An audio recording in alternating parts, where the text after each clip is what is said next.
E aí, Mufis, como é que vocês estão? Vê só, na semana passada a gente viu um pouco sobre os biomas terrestres característicos brasileiros, certo? Também os fatores que influenciam e qual é o tipo da sua biodiversidade, solo, enfim, certo? Hoje vamos ver um pouco sobre ambientes aquáticos ou biomas aquáticos, certo? Vamos ver quais são os tipos de biomas aquáticos ou ambientes, tá? Vamos ver também quais são os fatores e a biodiversidade desse ambiente, certo?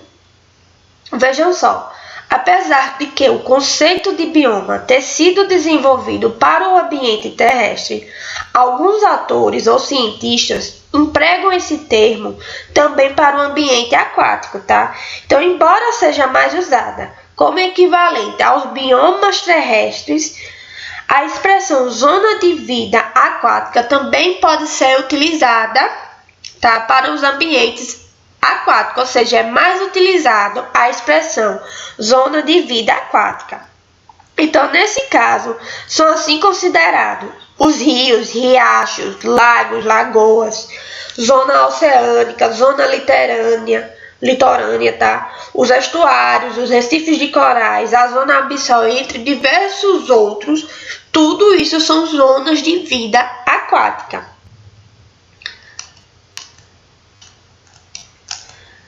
Vejam só, entre os diversos fatores que vão influenciar o tipo de vida encontrado no ambiente aquático estão a salinidade, tá? Que é a concentração dos sais minerais dissolvidos na água, a luz, que é a luminosidade, a temperatura e a concentração de oxigênio dissolvido na água. Vê só.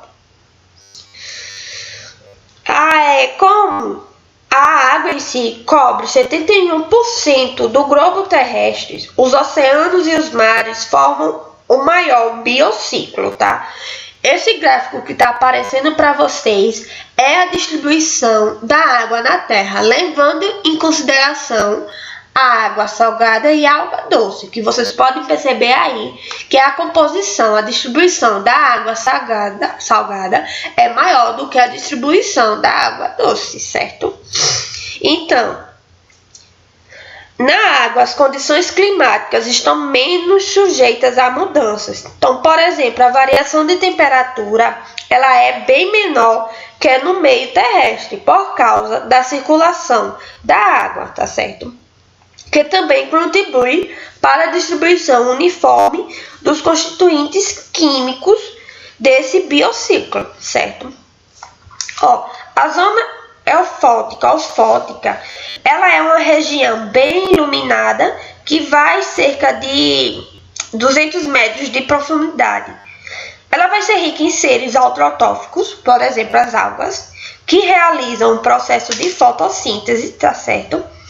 Que consequentemente também é rica em consumidores, tá? Já na zona afótica, que fica abaixo da zona fótica, a intensidade de luz ela é insuficiente para a realização da fotossíntese e não são encontradas de jeito nenhum as algas. Então aí os seres heterotróficos dessa região dependem muito da matéria orgânica da zona eufótica, tá certo? Então, em algumas regiões costeiras, existem algumas correntes marítimas que são chamadas correntes de ressurgências, que vão levar os sais minerais do fundo para a superfície iluminada. Então, esse fenômeno vai aumentar o número de produtores e, consequentemente, o número de consumidores, o que torna essa região própria para a pesca, tá? Os corais, eles obtêm boa parte do seu alimento de águas que vivem dentro do corpo deles. Em troca, fornecem a elas sais minerais e gás carbônico. A gente, em algum momento da vida, em algum noticiário da vida, ou em algum jornal ou rádio, já ouviu falar que os corais estão ficando brancos. O que é que isso significa? Significa que eles estão perdendo suas águas e sem elas, algas, tá certo? E sem elas, sua sobrevivência vai ficar ameaçada, certo? Suspeita-se que o responsável por isso seja o aumento da temperatura que é provocado pelo famoso aquecimento global do planeta, tá certo? Entre diversos outros fenômenos climáticos. Então, de acordo com sua capacidade de deslocamento, os organismos aquáticos, eles podem ser divididos em plâncton, neoplâncton e bentos, tá? O plâncton ele é formado pelo conjunto de seres que se deslocam passivamente na água, arrastado pelas ondas e correntes marinhas, certo? Como algas microscópicas, protozoários, pequenos crustáceos, lava de crustáceos, tá? Lava de vários animais e medusas. Embora muitos desses seres possuem movimentos próprios, são fracos demais para vencer a força da correnteza e de ondas, tá? As águas vão formar o fitoplâncton, tá certo? Base da cadeia alimentar marítima.